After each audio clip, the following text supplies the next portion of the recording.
drop it.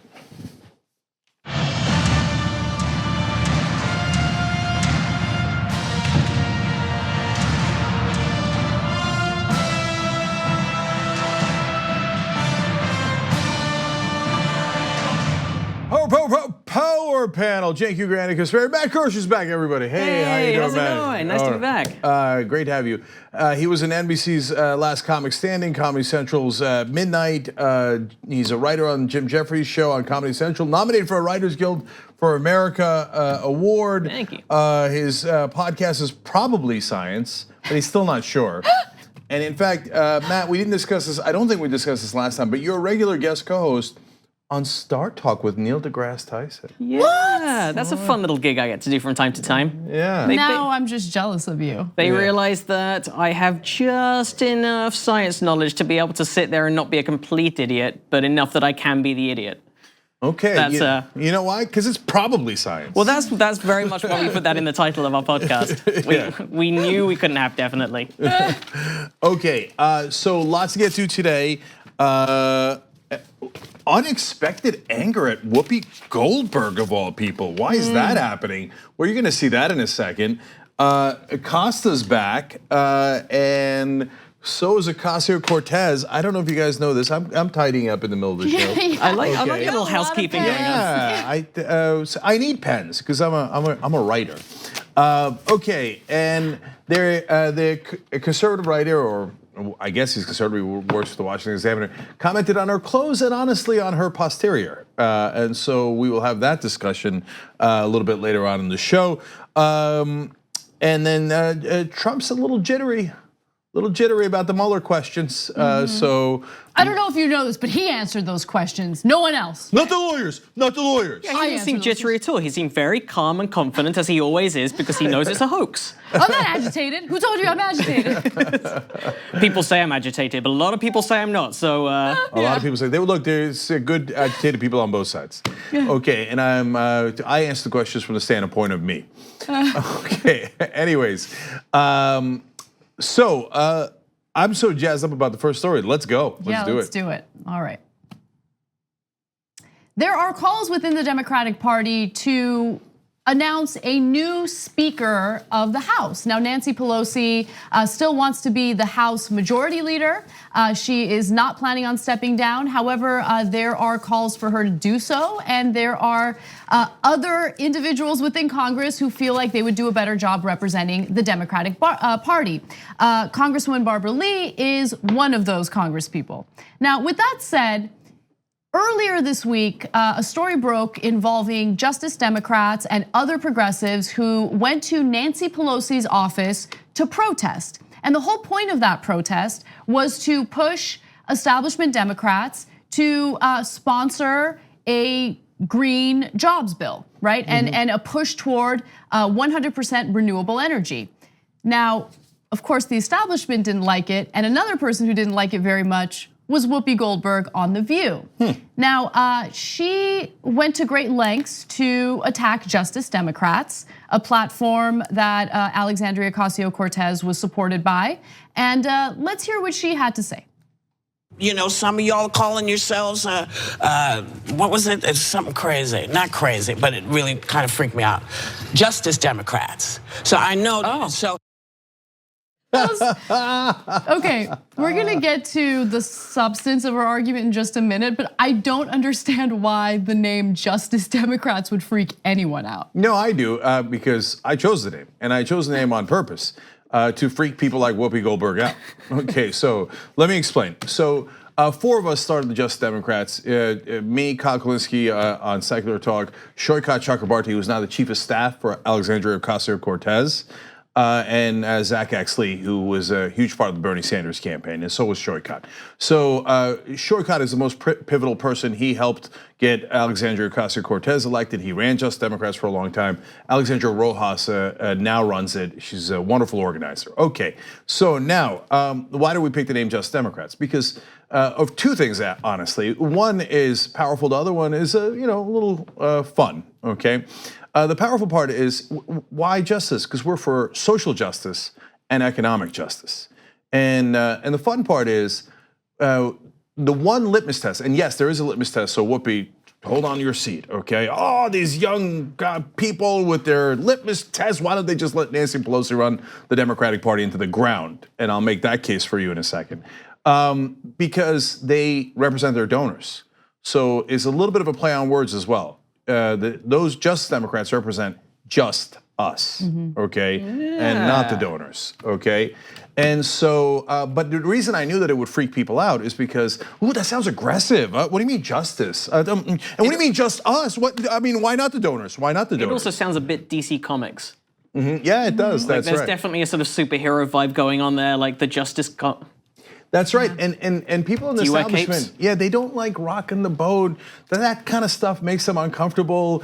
And so, in the case of Whoopi Goldberg, to be fair to her, I'm sure that she's totally in favor of social justice and economic justice. And I guess she's getting, in her case, she might be. And look, I'm happy to have a conversation with her about it because she's not a bad person at all, right? I just think she's wrong about this. I think that she's uncomfortable. Like, wait a minute. Are you the ones claiming to fight for justice? And what does that mean? We're not? Kind of. And I don't mean you, Whoopi, but I mean the establishment Democrats. Really? What kind of economic justice has Nancy Pelosi and Dianne Feinstein been fighting for? She mentioned, I'm not just pulling that name out of a hat. Whoopi mentioned Dianne Feinstein, I believe, a couple of times in that rant. She did. Yeah. And look, I think that this is a failure on the part of the producers at The View, and I don't make those types of criticisms. I don't take them lightly, and the reason why I say that is because if you're going to have someone on the show attack a political organization or attack anyone for that matter, it is your job to research and brief Whoopi Goldberg on the reality of who Dianne Feinstein really is, the fact that she used her position of power in order to enrich herself and her husband, making millions upon millions of dollars in the real estate industry here in California, and we have an affordable housing crisis here in the state. I mean, these are things that are easy to research, and I don't know why the producers didn't do that. No, to be fair to the producers and to The View overall, no one in television does their research, and so I know that they're not. That's not going to lighten what we're saying at all to them. They're going to be even more mad about that. But like, who calls out Dianne Feinstein on television? What, Joe Scarborough, Rachel Maddow? None of them do it. None of them. Dianne Feinstein voted for Bush's tax cuts. Bush's tax cuts for the rich were even larger than Trump's tax cuts for the rich. You know why she voted for that? Because she's rich. She's a billionaire. And by the way, all of her donors are incredibly wealthy, but you never talk about her donors, so you find that offensive. Okay. But that's the reality. So we have so many videos, clips to get to, so I wanna show you the heart of her argument. So what is she blaming this negative treatment toward Nancy Pelosi on? Well, I'm sure some of you can guess. Take a look. Are you saying that other Democrats who've been fighting for 25, 30 years aren't Justice Democrats? You think that, I don't know, let's name a couple of people who've been fighting. John Conyers, who's not there anymore, and Cenk Uygur. Yeah, I mean, you need the experience. You need experience to handle all this stuff. And if you don't have it, sit back and learn some stuff and then take over. But you can't come in and pee all over everything and say it's done. You can't do that. Sit back and learn some stuff was my favorite line in that particular clip, as she is giving her honestly ignorant opinion on Justice Democrats. It's ignorant. I'm not calling her stupid, I'm calling her ignorant, which means that she just doesn't know. She's not educated on what this issue is, right? Who the Justice Democrats are and what their very legitimate grievances are when it comes to members of Congress. I will say one critique, because you say no one in TV does their research, and I work on a TV show, and I can tell you we spend upwards of minutes on Wikipedia for every topic. And so I just want to make that correction. I want to make that clear. Yeah. So look, we're fair. Yeah. So you see that point is well represented here. Okay, onto the substance even more so. So they named a couple of people, and that was interesting. John Conyers, super fair. Now the scandal that ended his career was super unfortunate, and that's his own doing. But I felt terrible about it because I actually think he was an absolute icon and one of my favorite people in Congress, and I knew him well. I interviewed him many times, and so I have great respect for John Conyers. So, boy, did you pick the wrong name for I guess you guys thinking we criticize them, because that's not what happened. Okay, and then Steny Hoyer. Hoyer is potentially the most corrupt Democrat in the House. So that goes to Anna's point about lack of research. I mean, he takes so much corporate money. That's the thing Hoyer is known for, is taking incredible wads of corporate cash and then delivering for those corporate clients. And that's why he's in the position of power that he has. If we sat back and learned from Hoyer, you know what we would learn? We would learn corruption. So we would learn, hey, you take a lot of campaign contributions from giant corporations and really, really wealthy people, and then you give them tax cuts, and then you turn around and say, well, there's nothing we could do. The Republicans made us do it, golly gee. We lost again, what could we do? We lost again, what could we do? Jake, but what you don't understand is that Steny Hoyer has a lot of experience in corruption. And so that is not what I want to learn. Right, now there's more, take a look. Reportedly, some of the newly elected female Democrats are part of a so-called pink wave who are questioning whether Nancy Pelosi should be Speaker of the House. They say, you know, she's too old, she should step aside and let the new folks. So, okay. Yeah. If you're gonna be the new folks, you also need to do your homework. Let's take it, for example, a Nancy Pelosi or a Dianne Feinstein. Two women battling and still at work. Right. Battling their male counterparts on both sides, okay? Nancy Pelosi got most of that Obama bill through. She fought the Obamacare. Obamacare. Right. She has been on the side of right for most of the time she's been in. The same with Dianne Feinstein, and the same with a whole bunch of these folks who have gotten older. You know what aged them? Fighting for the right to be an American 100%. No one has ever accused Nancy Pelosi of being too old to be Speaker of the House. I mean, a lot of the people who are calling on Nancy Pelosi to step down as Speaker are the very same people who wanted to elect Bernie Sanders as the president of the United States. But Bernie Sanders is no whippersnapper. And I do know people who say that politicians are too old. It's establishment Democrats who say it about Bernie Sanders nonstop. And then they'll turn around and go, Joe Biden's the right guy. Joe Biden and Bernie Sanders are 1 year apart. They say Nancy Pelosi is wonderful and Steny Hoyer is wonderful, and all those people in Democratic leadership are about the same age as Bernie Sanders. In fact, I think they're older. But they'll say, Bernie Sanders is too old, we need young blood. Don't you dare say Nancy Pelosi's too old. But by the way, we don't. So if you ask progressives who they support for that leadership position, Barbara Lee has not asked for it, and she's not campaigning for it, but I don't care. Barbara Lee is wonderful. And it's not like she's Alexandria Ocasio-Cortez, who's 29 years old. Barbara Lee's been around for quite some time and has the right experience. So why does she have the right experience? Because she was the sole vote, not only against the Iraq war, where there were other votes, but the sole vote against Afghanistan war. And she was brave and she was courageous. On the other hand, the person you named, Dianne Feinstein, voted for not just Afghanistan, but for the Iraq war. And then her husband made money off the Iraq war. He got contracts in that war. But you see, and then, so that's where I then more than agree with Anna when she says you didn't do your homework. Because then Whoopi claimed that Justice Democrats didn't do their homework. You want to do a pop quiz on policy? No, you don't. No, you don't. Okay, so Feinstein has the wrong kind of experience, always voted for wars and tax cuts for the rich, whereas Barbara Lee has wonderful experience that those young women of color who won those races when none of you believed in them, by the way, but we did, could learn from Barbara Lee's experience. She would be an excellent Speaker of the House because she's fought for all those right things. I'm going to come back to Master Legislator in a second. Oh, I will say, yeah, we had Barbara Lee. Jim interviewed her on our show. She was awesome. I will say, you know far more of the facts than I do, but I do know for a fact one thing that Whoopi said that was wrong, which where she said what aged her was fighting for justice. I think it was actually what aged them both was the passage of time. Right. I believe quite that's a fact. They actually both, I mean, like, maybe Feinstein less so, but Pelosi looks pretty young for someone her age. She looks pretty relaxed. Yeah. It's just not. She doesn't look like someone who was aged before her time. Yeah. And it's, again, it's not about age. It's not about physical appearance. It's about policy. And this push to slander a very important movement at this moment, especially at this moment, it's just sad. It's sad because all these calls for unity within the Democratic Party, solely focus on getting progressives to fall in line, right? Yep. Get in line, fall in line, pay your dues. How dare you? We have a process here.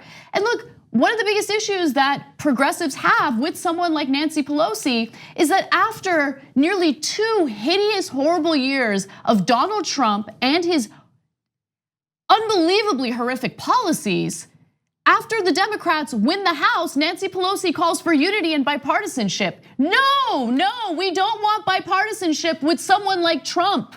Okay, the Republicans are too far gone. Bipartisanship is over as long as they're falling in line with someone like Donald Trump. So to have Nancy Pelosi, after all this, come forward and say, it's time to unite, now it's time for bipartisanship. No, we're not having it. Okay, one more clip. Let's take a look. The woman who wants you it, can't one of the pull on women who's them. challenging her is a 60-something-year-old woman. It's not really about her age. No, but as I Marsha said, Fudge, if you're I believe reading, it is, if you're yeah. reading the Justice Democrats thing, and they're talking about gathering all these people to get rid of the old guard. Yeah. Who have not been fighting for the justice. They've been paying money, getting money for the big. It's like, who are you talking about? Well, she's tough too. I mean, you need somebody tough like her. You need somebody. She's not afraid of the rain like some people. She knows how to raise money. She knows how to rally votes. She'll go out in the rain and I'm just fight. saying, I don't mind a healthy fight, but don't make it about because you're old, you can't do this anymore. Yeah. No one's made that argument. No one said, oh, Nancy Pelosi's old, she can't do this anymore. I mean, it's frustrating. It's so frustrating. Okay, so if you noticed, Abby Huntsman jumped in there. She goes, she knows how to raise money. Yeah, I know. That's her big claim to fame. My God, if there are corporate interests we need to serve, Nancy Pelosi will go out there and raise money from them and make them promises, which we're going to get to in a second as well, to give you even more specifics. And Joy Behar, as usual, was the most correct when she jumped in and said, no, the person they're backing is, in their 60s. And another point in this rant by Whoopi Goldberg, she said, why don't they ever go after Mitch McConnell? Have you ever seen what we've done to Mitch McConnell? It's illegal in 13 states. Okay, and this whole idea, and then that segment was labeled online at least. Are people charging the Nancy Pelosi's too old? Is it ageist or sexist? What do you mean? Wait. They didn't even talk about that, and that's good. So I'm not blaming him for that. I don't know who titled it, but Chuck Schumer, same exact problem. Steny Hoyer, same exact problem. And so it has absolutely nothing to do with that. And so let's get to me, the most important part. Is she good at her job? Nancy Pelosi. Well, as Whoopi Goldberg started talking about the things she got accomplished, I thought in my head, I guarantee you the only thing she can name is Obamacare. Because that's the only major piece of legislation Nancy Pelosi has ever gotten passed. And now let's see, well, is that a big accomplishment? Remember, it was originally Romney Care. It was, that's a fact, you could look into it, okay? It was a Heritage Foundation policy out of the state of Massachusetts, which Mitt Romney pushed for and succeeded in accomplishing, again, in the state of Massachusetts. Almost identical, okay? The Heritage Foundation is a conservative think tank, and obviously you know who Mitt Romney is. So let's review. Her only major piece of legislation passed that anyone could ever name is healthcare designed by a conservative think tank, heralded by Mitt Romney, when the Democrats had a super majority. Wow, I didn't know she was that good at legislating. Okay, that is comically bad record. And meanwhile, let's talk about the rest. Loss after loss after loss to the Republicans. Just humiliated by the Republicans over and over again. They got every war they wanted. They got every tax cut they wanted. They got all the deregulations that they wanted, all under Nancy Pelosi's watch. So if you're actually gonna have a conversation about her record, that's actually the worst case you can make for her. You should try to bury that and not talk about it because it's deeply embarrassing. Yes, it's time for new leadership. It doesn't mean young, it means new leadership because this experience has been honestly disastrous. I'm gonna say one last thing. She said, sit back, and Anna objected to that, right? Sit back and learn, right? Look, most progressives talk about how we need to have change now, the fierce urgency of now. Why? For far too long, the Democratic Party has sold us the tranquilizing drug of gradualism. And we're sick of it. It doesn't actually lead to bigger victories later. They always talk about like, oh, just be incremental. Today, Nancy Pelosi came out after the election and not only said she wants to do deals with Republicans, these monstrous Republicans, and not the Republicans from the 1980s when they were doing bipartisanship and it was a totally different party. This said, with Mitch McConnell and in the Senate and with the horrific people in the Tea Party in the House, et cetera. But then she came out and said, oh, Medicare for all. No. We have to figure out how are we gonna pay for that? That's a Republican talking point. So what did you do? Your first act is concede to the Republicans and use their talking points. That doesn't eventually lead to victories. That is what has led to all of these defeats under the guise of, oh, gradualism. Just take that tranquilizing drug, everything's gonna be okay. Yeah, and Nancy Pelosi right now is taking a lead pipe to the kneecap of Medicare for all by pushing for that supermajority to increase taxes for the bottom 80% of earners. Now, on its face, that sounds like it's great, right? Let's not raise taxes on people other than the top 10%. But what this does is it cuts funding for the same programs that Justice Democrats are fighting for, Medicare for all being one of them. And so it's a preemptive strike against these progressive policies. And it gives you a sense of who Nancy Pelosi really is and what she's really pushing for. She doesn't want single payer. She's been abundantly clear about that. All right, we got to take a break. Yeah. All right, we got more righteous anger where that came from. In fact, when we return, more justice. We hope you're enjoying this free clip from the Young Turks. If you want to get the whole show and more exclusive content while supporting independent media, become a member at tyt.com/join today. In the meantime, enjoy this free segment. All right, back on the Young Turks. I'm gonna go to Cody here with a great comment from the member section. Brand new member here. I've been watching TYT since 2011. I was originally a Republican, but the evidence-based reporting at TYT quickly made me more and more progressive. Keep fighting the good fight. That is awesome. Thank you, Cody. By the way, so we're doing this competition where you can go and become a member through the host names like tyt.com/jank. Anna. Or tyt.com/jank. Anna. Okay. Oh, you don't like that. Or Jana, that's not a thing, okay. And I've been complaining all week that I have not been able to catch John Idola. I'm starting to get pretty pissed about it. You know what? I can't accept that. You know what'll really work with the audience? By getting like super salty and agitated about it. I'm sure that'll persuade them to sign up under your name. Yes, I think it will. That's my only move. That's my go-to move. That's the Uygur maneuver. Okay. Tantrum your way to success. Yeah. So Which brings us to the White House, are we? Well, it's begun to work. I was down by 12, now I'm only down by 4. So by the end of the show, can we put me over the top here? tyt.com/jank, okay? Let's pass. Johnny Pie. Yeah. That's my buddy though. Oh, buddy, hey little buddy, okay. Anyway, he's not on the show, is he? Sad day. Whereas I've been here all week. All right, so let me tell you about specials that I am bringing for you guys. You're crazy. I alone can bring you these specials. No, I'm kidding. All right, seriously, November 19th and November 20th. That's next week, Monday and Tuesday. November 19th, members get to ask us questions, and a lot of you will be on video, so you'll get to. It's a thing called Shindig, and your face appears next to our face. Anyway, you get it. You'll ask questions, and we'll make the post game live for everybody. So make sure that you stick around for after Rebel headquarters on November 19th. But you got to be a member to ask a question. Okay, so tyt.com/jank, obviously. All right, and then on the 20th, Bananas Bonanza. Okay, you're gonna love the show on the 20th. We've got a massive surprise for you guys. Massive surprise on the 20th. So we got a regular show and then a 3-hour special afterwards with actually a couple of different surprises, but one giant one. So I think you're gonna love that. All right, I gotta go. So I'm gonna just read 2 more comments here. Robert F. Strickland, Whoopi, love you, but you need to join TYT to get enlightened. I like that. And then Mars, then 1991 on Twitter says, Nancy Pelosi had a super majority in the House and said it was too hard to pass the full healthcare for all part of the same bill. Instead, she negotiated with the Republicans to the watered down version that came out. That's not a fighter, that's a Chamberlain. Okay, so that's pretty harsh, but the facts are pretty accurate. And oh, right, and I also need you to panic about one other thing. It's day 3 of 10 days of Black Friday. So if you buy over $100 at the shop.tyt.com, free shipping. But this is the only day that there's free shipping. We're not playing. Only day where there's free shipping. Need to panic right now if you're buying orders over $100. Perfect for Christmas shopping, shop.tyt.com. All right, Casper, what's next? All right.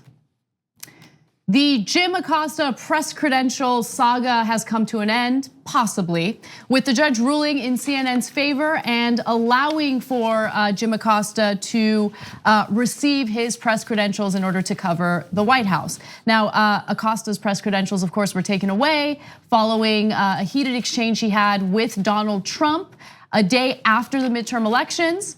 And that was a violation of the First Amendment and the Fifth Amendment. And it appears that Judge Timothy Kelly agrees.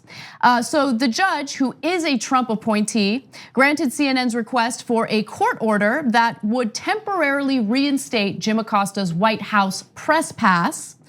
Now, Sarah Huckabee Sanders has responded to this by saying, today the court made clear that there is no absolute First Amendment right to access to the White House. Okay, let's stop right there. That is not what the court made clear. What the court kind of made the opposite clear. But in the alternative facts, the court ruled in their favor. I don't know why Jim Acosta is back in the White House, but on their planet, he isn't. Her statement continues to say, in response to the court, we will temporarily reinstate the reporter's hard pass. We will also further develop rules and processes to ensure fair and orderly press conferences in the future. There must be decorum at the White House, says a woman who is working for a man who says things like grab him by the pussy. But that's not in the White House, to be fair. Yeah, but maybe he grabs them in a decorous way. Right, right. I mean, he does it with grace and charm. The leader of this country doesn't even understand what decorum is. I mean, he gave a speech today about Antonin Scalia and honored his wife and mentioned how many kids they have. And in that speech said, wow, boy, you guys were real busy. I mean, how about let's not talk about the sex life of Supreme Court Justice who for so many passed reasons. Away. For so many reasons, I don't want to know about Scalia's sex life. Totally. Yeah. So anyway, I want to quickly go to Trump's video real quick, and then we'll comment. Take a look. Just people have to behave, and they have to do. We're writing up rules and regulations to make our position. I think you were treated very unfairly, both of you. I think you were treated very unfairly because you have somebody interrupting you, and if they don't listen to the rules and regulations, we'll end up back in court and we'll win. But more importantly, we'll just leave, and then you won't be very happy because we do get good ratings. We want total freedom of the press. It's very important to me. It's more important to me than anybody would believe. But you have to act with respect. You're in the White House, and when I see the way some of my people get treated at press conferences, it's terrible. So we always have the option of just leaving. If we feel that things aren't being treated properly, that people aren't being treated properly, we always have the right to leave. And I think the other media, the other press in the room will not be very happy if that happens. But I've instructed my people, when they're not treated properly, you have the right to just leave anytime you want. It's a child going, oh yeah, I could take my ball and go home. Yeah, you didn't think about that. Yep. Says that in the Constitution. Yeah, right there in the. The Constitution says it's the president's ball and he can go whenever he wants to go. 7th Amendment, look it up. Okay. Now it's unclear. He talked about regulations within the press pool. It's unclear if for every new press-related regulation he's going to repeal 2 other regulations. But we'll see. We'll see because he does believe in the free marketplace of ideas. Yeah. So. But it's also an admission that they clearly did this in a way that was nowhere near legal or constitutional. So when the judge who ruled in this case, Timothy Kelly, it was picked by Donald Trump. Okay, and so a Trump-appointed judge was like, yeah, no, not even close to right. So that's why he goes, okay, we'll get some new strong rules and regulations. Yeah, like maybe you should follow the law next time. That's a rule and a regulation. And he said, "Now I'm more in favor of press freedom than anyone would believe." Well, that's true. No one would believe it for a good reason. He's finally honest for once. By the way, so as we had stated, the press pass at the moment is temporary. So what does that mean? Well, this case is ongoing. So according to reports, Kelly, meaning the judge, ruled that the White House had violated Acosta's due process. He ordered both parties to file a joint status report next week on how to proceed in the case. This is now my speculation, but my guess is, as with everything that's happened with Trump in the past, this story will just go away because you can't violate the constitutional rights of Americans and especially the press. I mean, the whole point of them being there is to ask you questions, even questions that you don't like. And so I don't know how he plans on fighting this moving forward. My guess is he won't.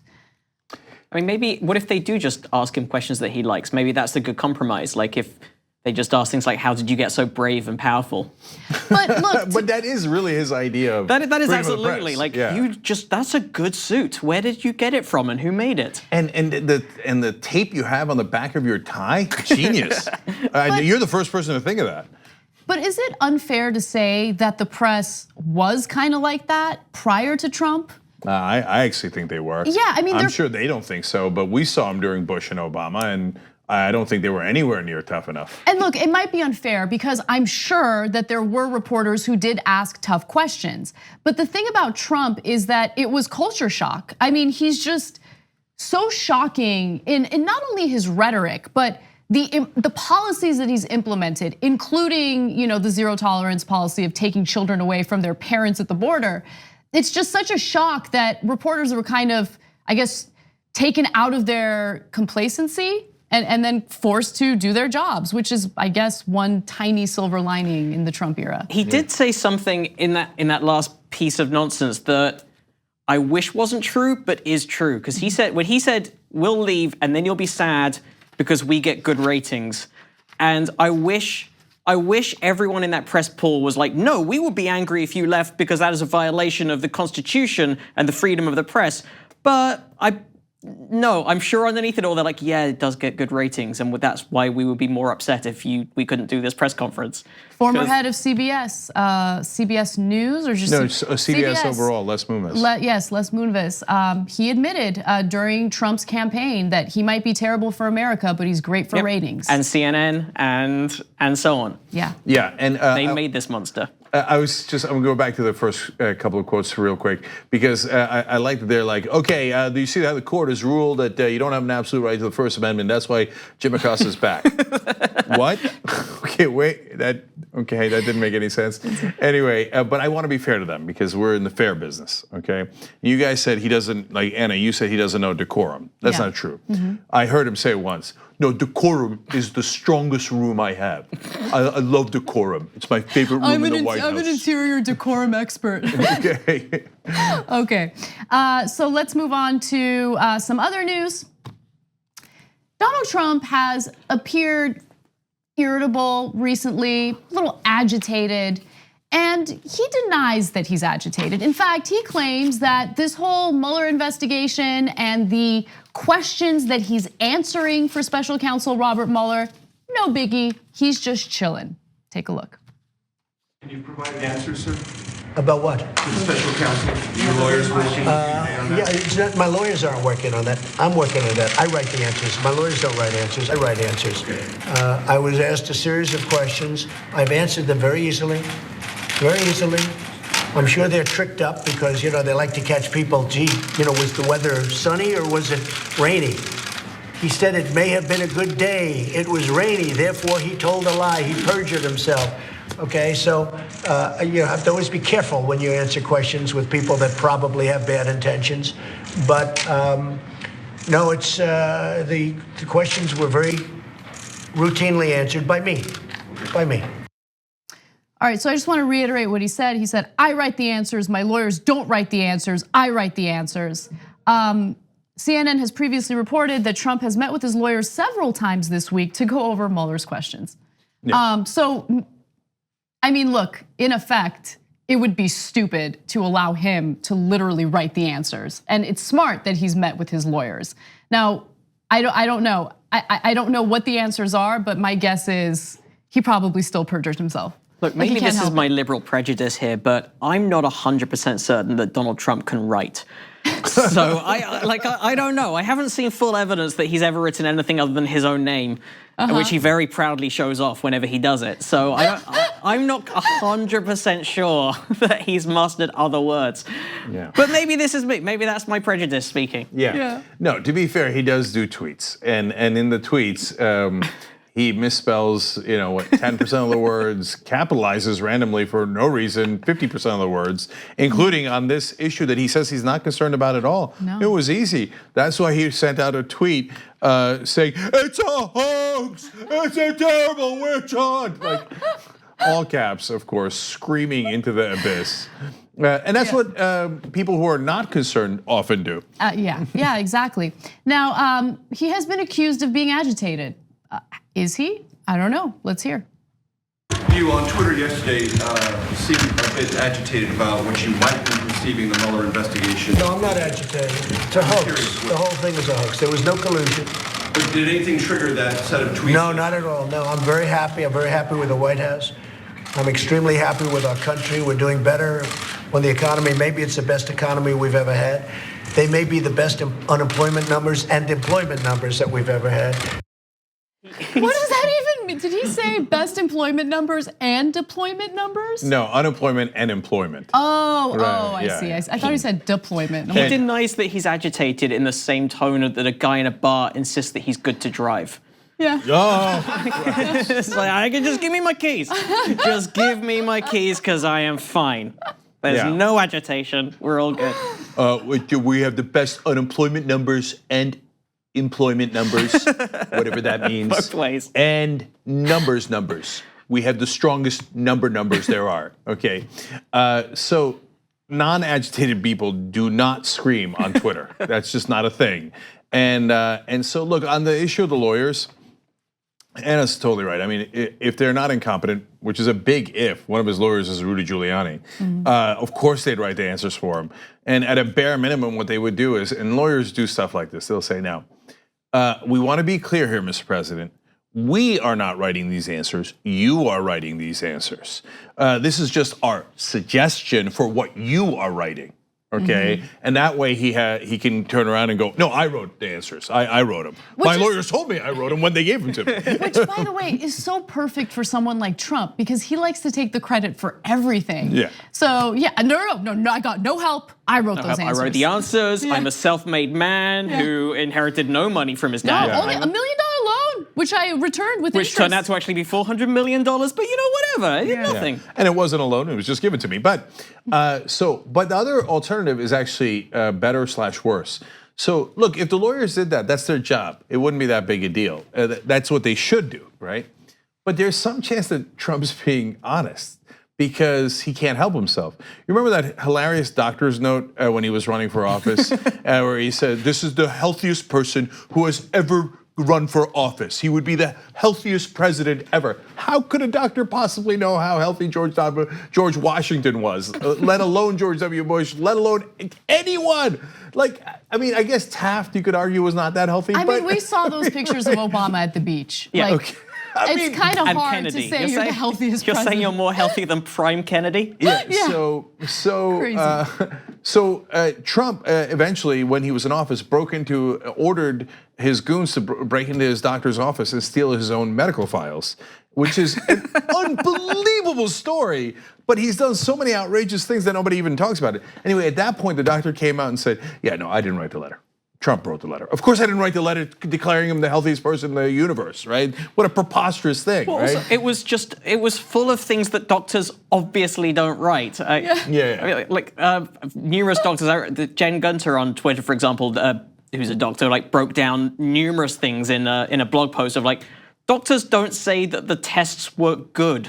Or positive. It was it says something in the letter the tests were all positive, and go, well, what does that mean? Because some tests In some tests, positive is good. Some tests, positive is bad. Right. In some tests, it's not. It's a range. There's not yes and no. That's not how no doctor in the history of doctoring writes like that. Right. All the tests were positive, including the HIV one.